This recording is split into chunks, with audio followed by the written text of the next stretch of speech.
Assalamualaikum, welcome to my channel Afin Recipes and Vlog and welcome to my new vlog.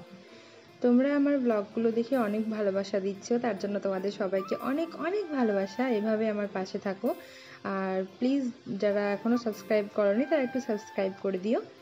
আর সেদিন সকালে একটু তাড়াতাড়ি উঠেছিলাম, তার জন্য দেখাচ্ছিলাম যে আমি কত তাড়াতাড়ি উঠেছি। বেসিক্যালি আমি 7টা 7:30 এরকম উঠি, যেদিন কিছু পড়ানো থাকে না বা নিজের এরকম থাকে না ক্লাস, আর যেদিন থাকে সেদিন তো 7টার আগে উঠে পড়ি। আর এই যে দেখতে পাচ্ছ সারা রাতই এখানে বৃষ্টি হয়েছে।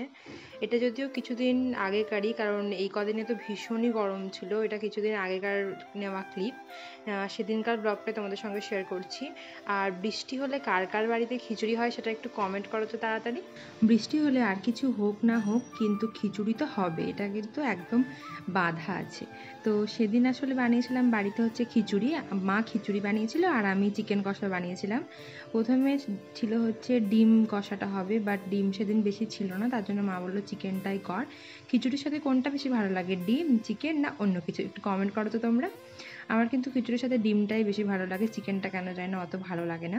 সেদিন আমি বানাচ্ছিলাম হচ্ছে দই চিকেন। এখানে দইয়ের মধ্যে চিকেনগুলোকে খুব ভালোভাবে ম্যারিনেট করে রেখে দিয়েছিলাম।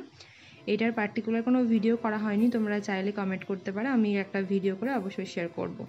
এই চিকেনটা কিন্তু বেশ খেতে অনেক ভালো লাগে। প্রথমে চিকেনগুলোকে হালকা তেলের মধ্যে ফ্রাই করে নিলাম, তারপরে যে ম্যারিনেট করা মশলাটা ছিল সেটা অ্যাড করে দিলাম। ভালোভাবে কষতে কষতে এই যে শেষ পর্যন্ত এখানে দাঁড়িয়েছে। তোমরা এটাকে হোয়াইট চিকেনও বলতে পারো, কারণ এর মধ্যে আমি কোনো রকম লঙ্কা গুঁড়ো বা কাশ্মীর লঙ্কা অ্যাড করিনি। দই দিয়ে করা চিকেন তো একটু হেলদিও হতে পারে, বেশ ট্রাই করতে পারো। এই যে আমার সেদিনকার মেনুতে ছিল হচ্ছে খিচুড়ি, এটা ছিল গোবিন্দভোগ চালের খিচুড়ি। এত ভালো লাগে খেতে, ও হো দারুণ দারুণ খিচুড়ি, মানে দেখেই মনে হচ্ছে একটা লোভ লাগছে।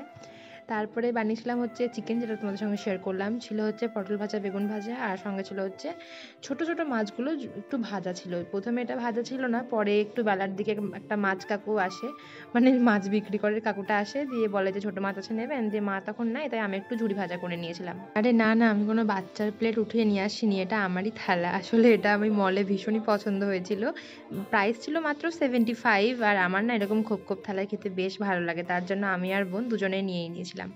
এই যে বিকেলবেলায় উঠে রেডি হয়ে গেছি এখানে পড়াতে যাব বলে। আর বৃষ্টিটা ভাবলাম যে কমবে না, পড়াতে যেতে হবে না, তা বৃষ্টিটা ঠিক এই সময় কমে গেছে, তাই কি আর করব, খুশি হয়ে পড়াতে যাচ্ছি। বিকেলবেলায় আমার অবশ্য বাড়িতে বসে থাকতে খুব একটা ভালো লাগে না। তোমাদের কালকার বিকেলবেলায় ঘুরতে ভালো লাগে একটু বলো তো। তারপরে এই যে চলে এসেছি পড়াতে। আর সেদিন আমি খেয়েছিলাম হচ্ছে চা, আর এটাকে কি বলে আমি সত্যিই জানি না, কিন্তু এটা খেতে এত মজা। আমি কিন্তু রোজ চা খাই না, আমি আন্টিকে বলেছিলাম যে আমি যেদিন ইচ্ছে সেদিন আপনাকে বলবো। এটা অড হলেও আমার এটাই মনে হয় যে রোজ চা খাওয়ার থেকে যেদিন ইচ্ছে সেদিন বলে একটু চা খাবো, না হয় কি হয়েছে। বাড়ি চলে এসে ভাইকে পড়াতে বসেছিলাম। ও আমার কাছে সন্ধ্যেবেলা একবার পড়তে আসে, আর আমি ভিডিও করি, সেটা ওরই ভীষণই ভালো লাগে। ও আমাকে বলবে, বদ্দি ভাই তুমি শুধু ভিডিও দিয়েই যাও দিয়ে যাও। আমি বললাম তুমি দেখো না। ও বলবে যে না আমি দেখি তো, কিন্তু নেট তো ঘুরেই যায়। কথাগুলো ভীষণ ভালো লাগে। আর আরেকটা কথা আমি বলতে চাই, স্পেশালি কিছু মানুষকে যারা আমার ভিডিওস নিয়ে বা আমার এই ইউটিউব করা নিয়ে প্রবলেম হচ্ছে তাদের, সো তাদের জন্য বলছি, আপনাদের প্রবলেম যদি হয় আই ডোন্ট কেয়ার, আমার কোনো যায় আসে না এতে, কারো কোনো প্রবলেম হলো আর না হলো, বিকজ আমার আব্বু মা আমাকে সাপোর্ট করে। আর আমি নিজে মনে করি যে আমি কোনো খারাপ ভিডিও বা আমি কিছু করছি না, তো সেদিক থেকে কারোর কোনো কিছু হলেও আমার কোনো যায় আসে না। Thank you. Comment, share,